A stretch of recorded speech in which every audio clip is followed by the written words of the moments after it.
So, welcome. Really good to have you here. It's great to be here. Thank you. Yeah, and of course, I mean, these days when someone from the US and someone from Germany is on stage, we should talk about politics. Yeah, should we talk about US politics first? Okay, good. Then maybe German politics. Okay, maybe let's talk about something where we can collaborate across boundaries effectively. Maybe. Okay, Yeah. I like that idea. makes more sense. Otherwise, also we don't have so much time. So glad to have you here. I've learned that in 2 days you are already 4 years with United now. It's hard to believe, but it's true. I remember when we met first time, you just joined. You came from the hospitality business. I did. So after such a long time in the hospitality business, what made you, or what was interesting to join finally the airline industry? Yeah, as you imagine, I've been asked that question quite a bit after over 25 years at a lodging company. And it's really simple. We were in the middle of the pandemic, and Scott Kirby, the CEO of United, was speaking a lot about travel coming back. I watched the airline not force retire pilots or planes. They were betting on travel returning, and I believed it would return, and so I wanted to be a part of that.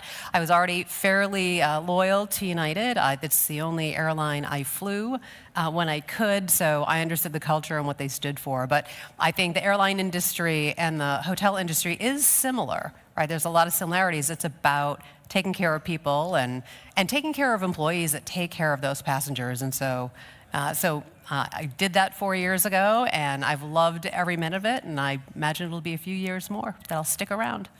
Sounds good, but now you talk about some commonalities, but do you figure out some key differences between the airline industry and the hospitality industry? Of course, bats usually do not fly. Yeah? Right, that is true.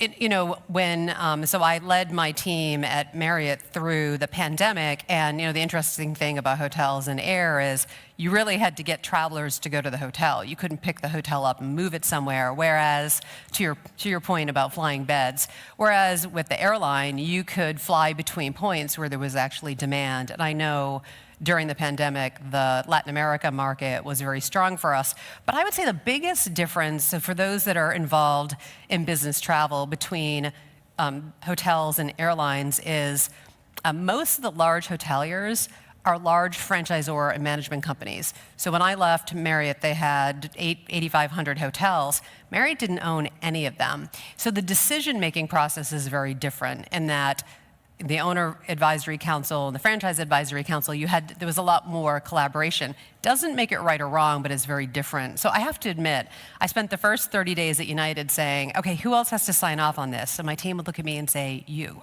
So it is a little bit faster. I have some team members in the audience that probably will disagree with me, but I think those are key differences. But the last thing I would say is, the biggest similarity was 75% of the clients, whether they were corporations or agency or tour operators, they were the same.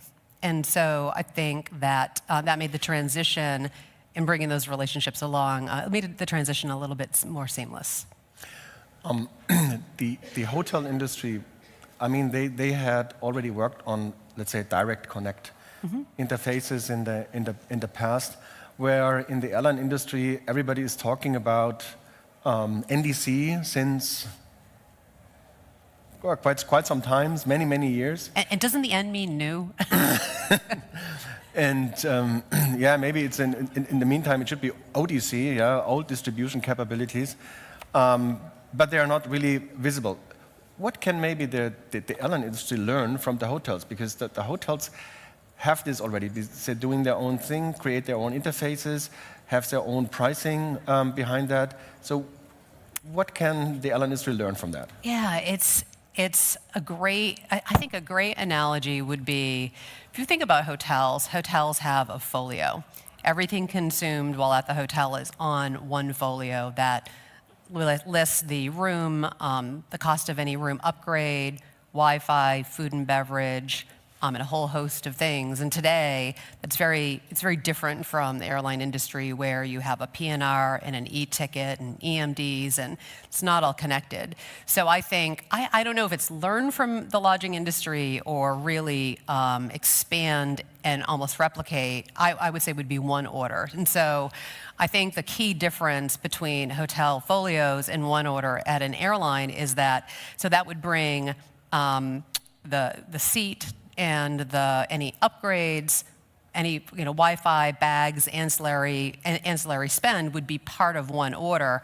But I think the key difference that is different from hotels, and this is where I think airlines are doing a little bit more, is if you go to make a change and you've paid for an Economy Plus seat, in one order, you don't have to start that process over again. So today, you cancel the seat, you get a refund for the Economy Plus upgrade if you purchased it, and you start that process over. With one order, it carries over the type of seat and what you purchased so that it's part of that overall one order option. And so I would say that's probably the biggest similarity as far as what could learn or really expand upon. But the depth of things that can be done in the distribution space, I think that there's so many things. We're really just, I want to say we're just scratching the surface, but there's been a lot of advancement there. You were also mentioning about the PNR. Yeah? I mean, this is something really specific from the airline industry. Is this something which will survive in the future? Because when you talk about all these stuff, and when I talk to some tech companies, they say, for what do I need the PNR? At the moment, it is just a matter of there is a process behind and a back office system, mainly on TMC side, but the whole stuff behind is not everything what you need for at least to do the transportation from the passengers from one end to the other. Yeah, it's a great question and comment. I think this is something that's going to continue to evolve.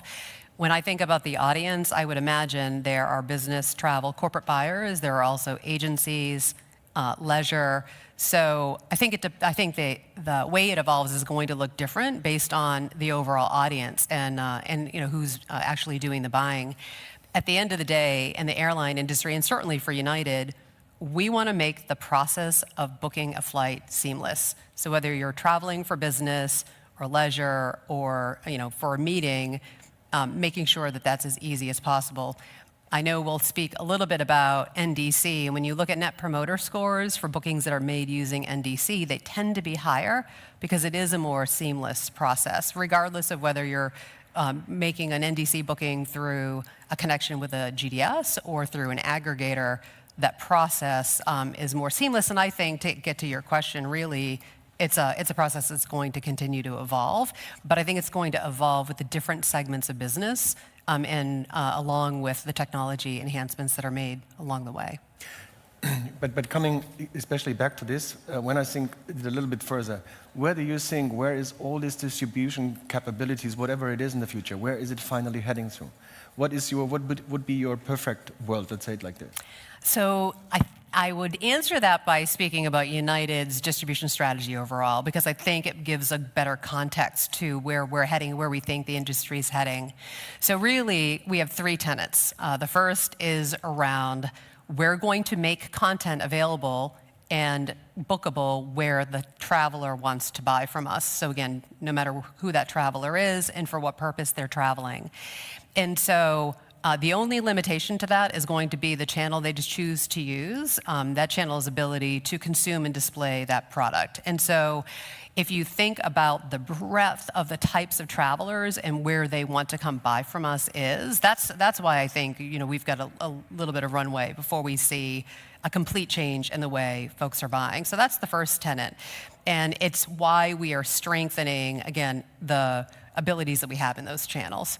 The second tenet is around aligning economics with the value that channels deliver to us. And so that's really about putting together the right agreements, whether it's with a GDS or an agency or even the overall agreements we do put together with our corporate buyers. All of that gets kind of factored into how we make sure, again, that that content is accessible to them no matter where that traveler or passenger wants to buy from. And the third, because distribution overall encompasses, of course, NDC, is around continued investment in technology that helps to make sure that we're staying ahead of where the industry is heading. So that does mean continued investment in the different features through NDC and other places. It also means fortifying our own channels, right? There's a lot of business that comes to us direct at United.com, again, from different segments of business overall. And so I think the important thing and the distinctive thing with United is we're bringing the voice of the traveler, the corporate buyer, our agency partners into the airline. When we look at our technical roadmap across distribution, which includes NDC, we're getting feedback through advisory councils, both inside the US and outside of the US, on is the priority right? Do we maybe need to, is there something we aren't considering that impacts your business or the way you do business that helps? And so, well, I think it'd be great to have, I wish I had a crystal ball. I would be a very powerful person if I could predict when that was going to happen. But I think understanding the industry and how we look at distribution and then how NDC, and in particular the technical roadmap plays into that. At the end of the day, we want to be available and easy to do business with, and we want to be where the customer wants to buy. And this brings me to the next question. So listening to you, for me, it sounds a little bit that the technology is one of the biggest problems you are facing at the moment. Yeah? And now you were talking about a crystal ball. Now with AI, what do you think? What will be the impact of AI with you internally, but also in channeling your business outside the world? I mean, you were talking about the leisure travelers, the corporate travelers. Of course, we are more interested in the corporate industry. So how do you see what are the biggest challenges, but also what are maybe some opportunities with AI? Yeah, I think with AI, it starts with responsible AI, understanding where it really can enhance your business, but also understanding where there could be risk. So internally, we're using it actually make our operations more efficient. So an example that would probably resonate with most is we use artificial intelligence to do something that we call every flight has a story. So when there's an irregular operations, you have a team of people trying to determine what happened and what the outcome will be, and then communicate that to the traveler, whether it's on the screens at the gate or using our app to get that message out. And so the feedback we've received is when you're traveling and there's no information, that's actually probably the worst case scenario, because you can't plan, you can't make decisions depending on where you're traveling and when you need to be there. And so using AI and every flight has a story, it has shortened the time frame in getting accurate, simplified information in the hands of the traveler within it's a 30-minute window, whereas it might have taken 2 or 3 hours in the past. And here's the beauty of that. Our CEO actually went to our operations team and said, if I asked you why there was a delay and what we were going to do about it, what would you tell me? And the operations person responded, and he said, that's what I want you to put in this communication. So I use it as a way to illustrate that we're so focused on the traveler experience that even our CEO has input into that overall. But that's one example of how AI will help enhance operations. I think it makes us more efficient. I'm hearing, I mean, if we're all reading the industry trades, we're hearing from some of our, even from our agency partners, the use of AI to make servicing easier and whatnot. So I think across the industry overall, we're all learning. And the one takeaway that I have is, if you're not using it, we need to start using it and get really comfortable with it every day. And I believe there are impacts and even positions and roles that will exist tomorrow that we haven't even conceived of yet today. It definitely will be the case. Also, one topic we have not yet talked about, and we are here on a green stage, as well as sustainability. Europe is one of your biggest markets in your whole network, and it's really a big topic in Europe, because we have to follow some directions. We have to fulfill all these sustainability reports, where we're obliged to, at least if your company has a size bigger than 250 employees. And of course, traveling by aircraft is always seen critical, but it's part of the job. If you have an international role. You have to be present, you have to fly, you have to use it. I see also that, but it's my personal thing, also connecting people is extremely relevant to bring people together, bring cultures together, maybe these days more than before. So this is a relevant topic, but of course it is a topic for the companies. How is the technology, or what is United doing to also combine maybe the green aspect or sustainability aspect to bring this to the travelers and into the corporation?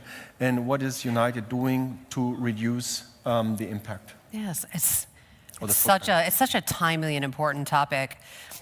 So just for context, airlines represent about 3% of the greenhouse gas emissions that exist today. So taking swift, impactful action is critical, because if we don't do something about that, then that percentage is going to grow. And so, the airline industry is a hard to abate industry. And so we focus on things like sustainable aviation fuel, because it will make flights 80 to 95% more fuel efficient. There's just not enough sustainable aviation fuel today. So United has a near-term goal. So our near-term goal is to reduce our carbon intensity by 50% by the year 2035, and that's compared to where we were in 2019. And our overall aspiration is by the year 2050 to have net zero greenhouse gas emissions. And there are multiple ways we're doing that. So the first is we're continued to invest in sustainable aviation fuel. For context, in 2023, we purchased over 6 billion gallons of fuel. In 2024, it was 13 billion. And so we're... But what is the percentage of your total usage? It's such a great question.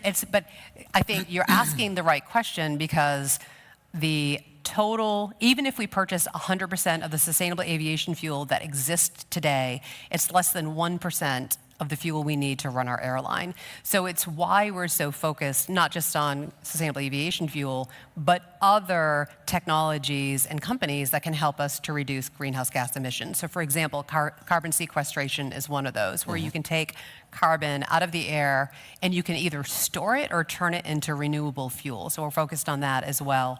But we went from 6 billion to 13 billion gallons. And we've gone from one producer to 4. And so, because again, we believe we can't lose focus on that. That will not be the only way that we reach our goals, but it is important to continue the focus. Through the booking path, when you book on United.com, we're the only US airline where we show you the carbon emissions at the time of booking, so that the traveler can make an informed decision based on what's important to them. We also have a way for travelers that say, listen, I want to contribute, right? We work very closely with big corporations who are doing a lot of things.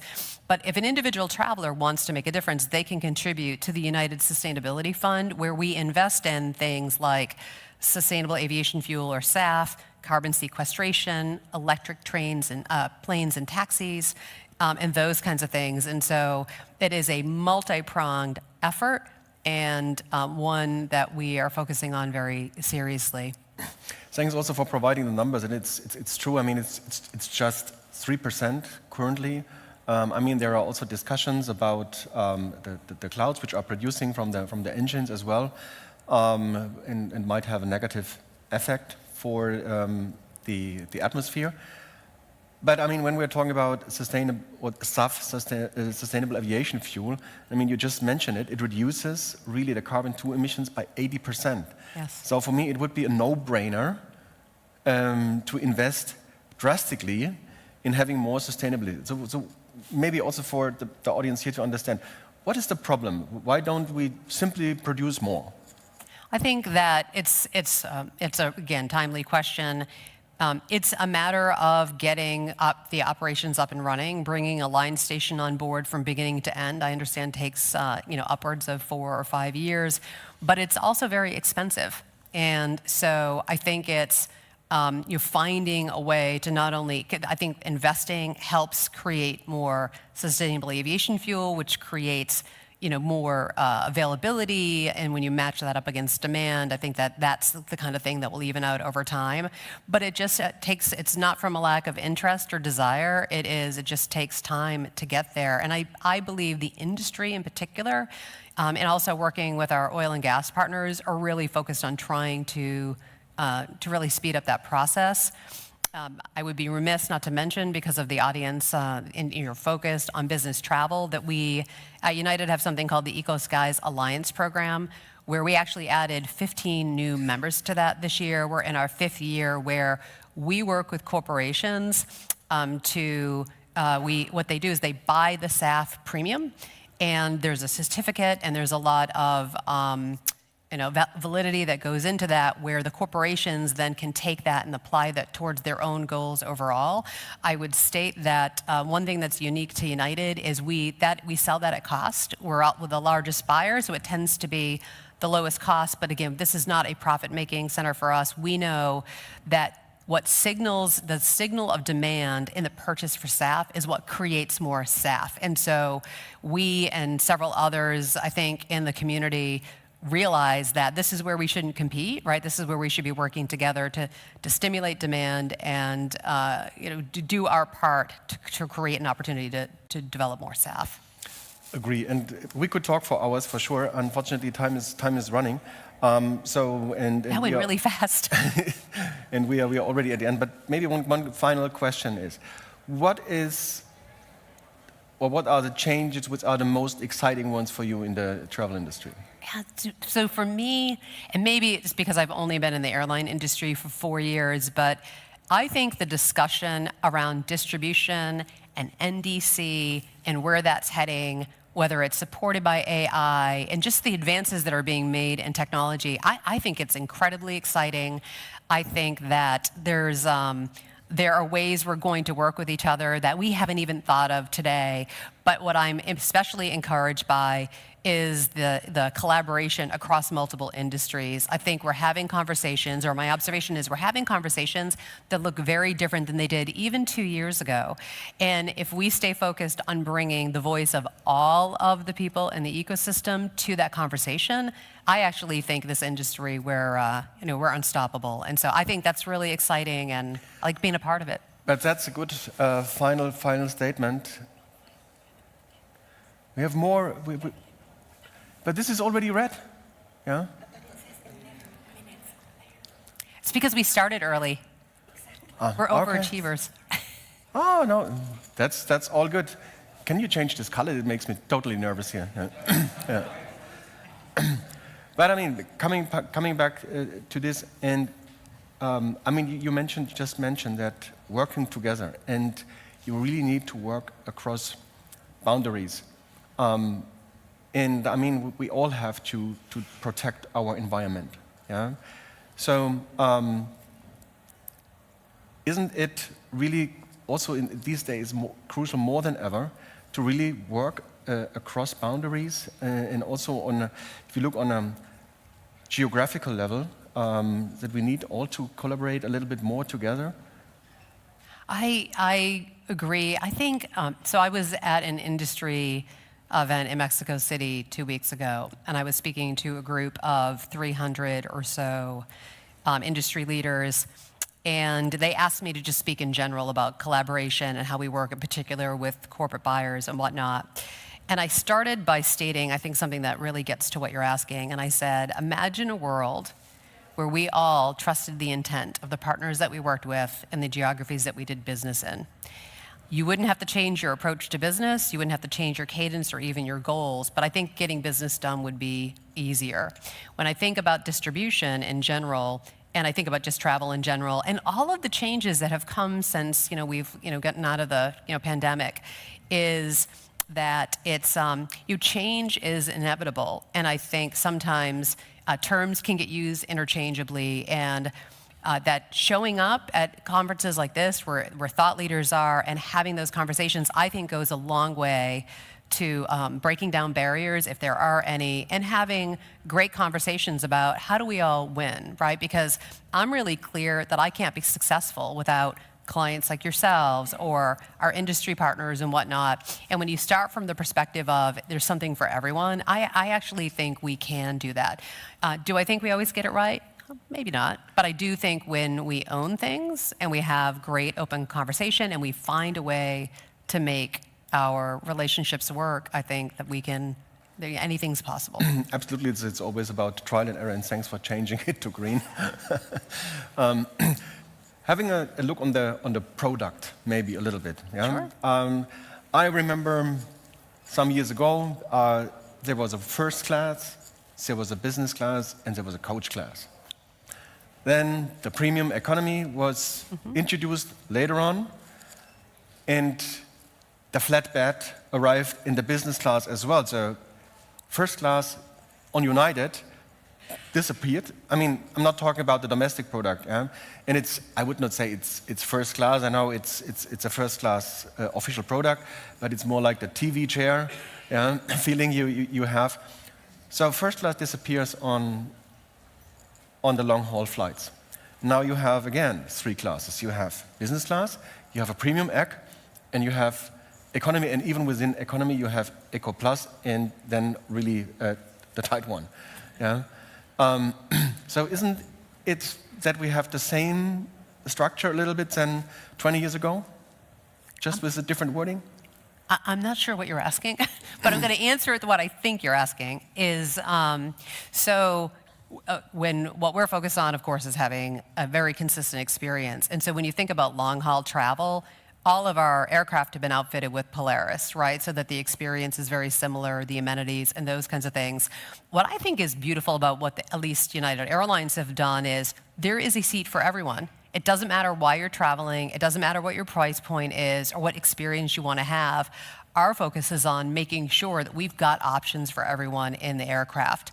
I think that the way we treat passengers is very strong. We actually were in the booth hearing about some different experiences that some of the travelers that had gotten here had. Those moments make a difference. They're going to choose us because they know that they're going to have reliability and consistency. And they know that not only are they going to have a great seat no matter where you are in the aircraft, but because of the way our loyalty works, there's options to upgrade, and we have many ways to do that, whether it's part of the booking path as part of a managed travel program, or we have options where folks can go in if they want to pay on their own. And by the way, there's a lot of technology we're working on to make that easier as part of the single booking process. But I think, at least from a United perspective, the seats we offer and the different kinds of places in the cabin is about there's something for everyone, and there's a price point for everyone. I mean, this was what we already saw in the past, and this was also my question. Now, there is no official first class, but the business class currently, it is, or Polaris, it is like a first class product. I mean, if you compare this to former times, that's what I would say, this is really premium. And then you have more a little bit the comfortable seat, which is the premium economy. But there are way more, because many years ago, you were just concentrating on flying. If I look on the product on the ground, I mean, also you are investing quite a lot, to make travel way easier for the travelers, independent of the demand or the cost of the trip. You have lounges, and tell us a little bit about all these ground investments and why it is so important to have also this smooth experience on the ground. Yes, so we have invested, so starting in 2021, think about what was happening in the world at that time, and our board of directors approved us spending, multiple millions of dollars on new aircraft.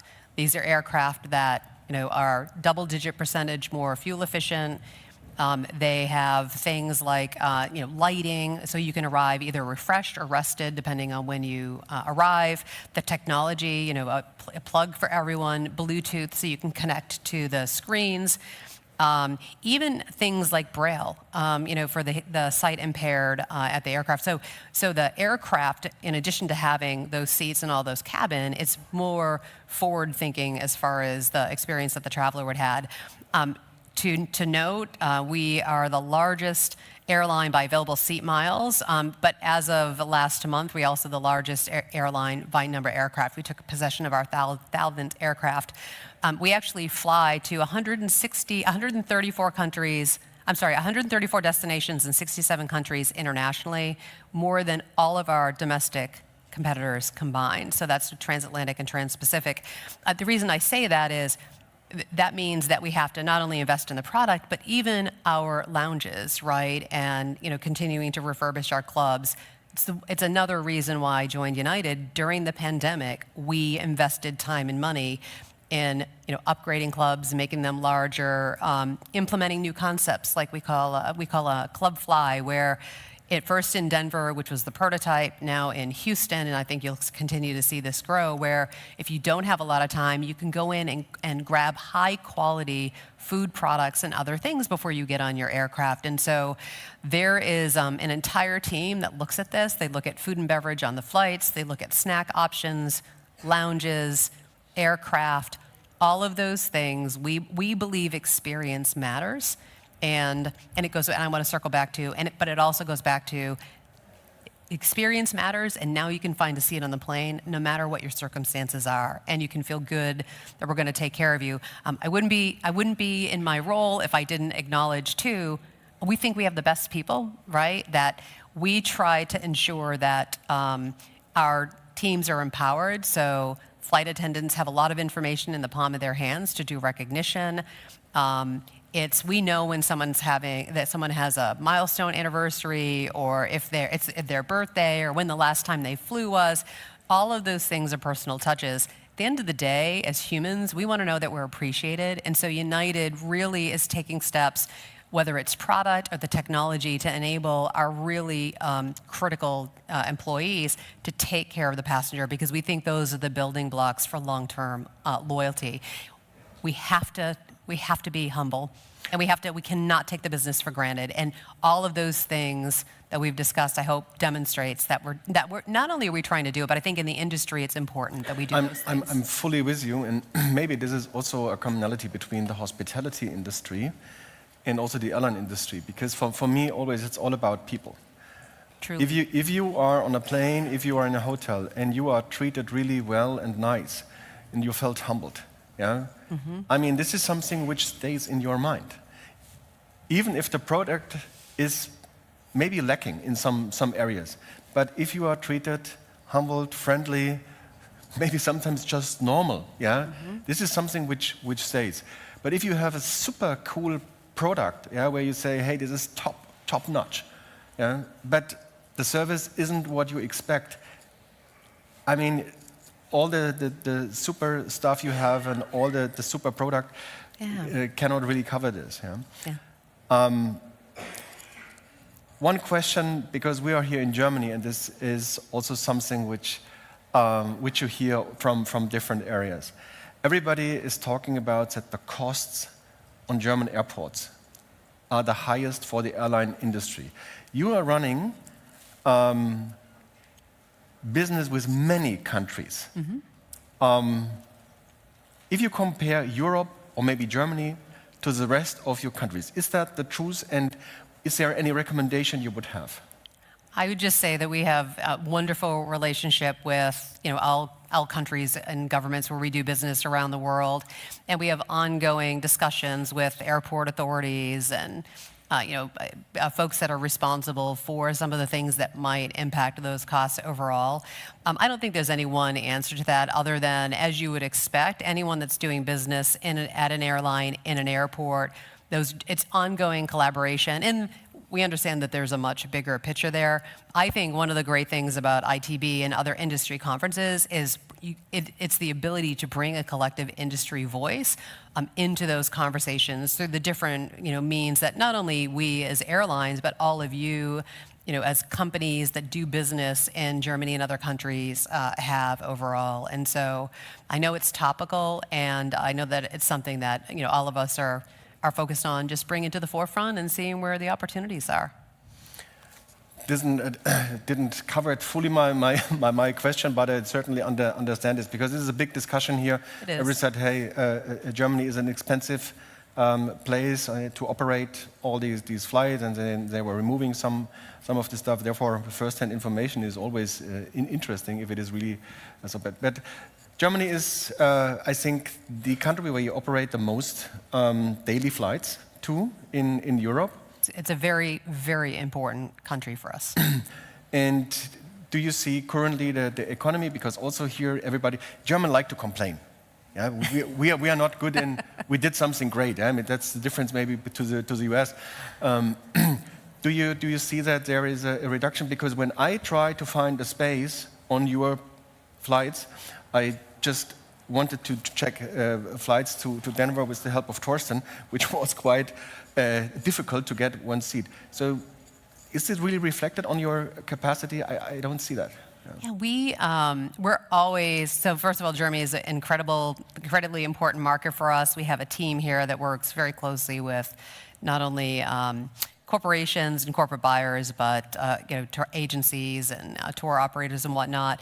We are always looking at our business and demand and working to make sure that we have the right lift. And of course, we have great Atlantic joint venture partners in Lufthansa, and so it is it's ongoing balance to make sure that we have plenty of capacity, but I think more importantly that folks can get to and from Germany, but also points beyond, and that we have the right partners in place that allow for that expanded travel into those marketplaces. I have to say, as a salesperson, I'm happy that we were pretty full, and I'm not happy that you couldn't get your seat that easily, but again, it's something that we're always taking a look at, and I think what we also determine too is how many aircraft do we have, and where can we best utilize that aircraft overall. So it's an interesting way that we approach it overall to make sure that we're where we need to be and can take folks together with our either our joint venture partners or our Star Alliance partners where they need to go.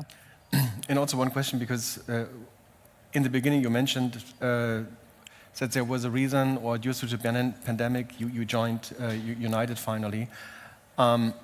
If you look on the business, how it was before pandemic and what it is now, because we still hear some airlines still complaining that they are not fully back, but I think in your case it's different.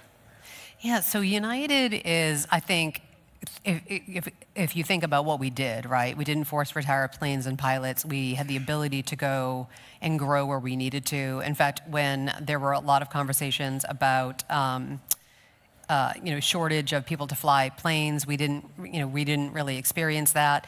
But we're doing incredibly well in that. But we've also increased our capacity, and we're flying to more markets than we ever have. In fact, when I look at where we're growing in 2025, there's more flights to Italy and Rome and Senegal, and there's a whole host of places that we're traveling because the demand is there and travelers want to go to these great markets. So we're continuing to stay focused in a way that doesn't, again, take the business for granted, and using the information that we have to understand where is there demand and a need, and how can we meet that in the best possible way. Good. So I think now we could talk forever for the different topics we had. Maybe any question to Doreen out of the audience as we are here? I would say too, at United, we have a number of folks with us on the technical side that are at our booth all day today. So there may be some of you that have questions about where we're at on our roadmap with technology and with NDC and whatnot. So we welcome you to stop by. I realize as I'm sitting here, I forget the booth number. Yeah, this is what exactly. Torsten, Marcel, do you know the booth number? 206 in Hall 25. 206 in Hall 25, thank you. Okay. And so I know there's several of them here in the room, and so if you do have specific questions, particularly about technology and distribution and whatnot, we have a number of folks here that would be happy to spend time with you as well. Make sure you say hello to Doreen on her booth. Thanks for joining us. Thanks for the time. It was great spending time with you.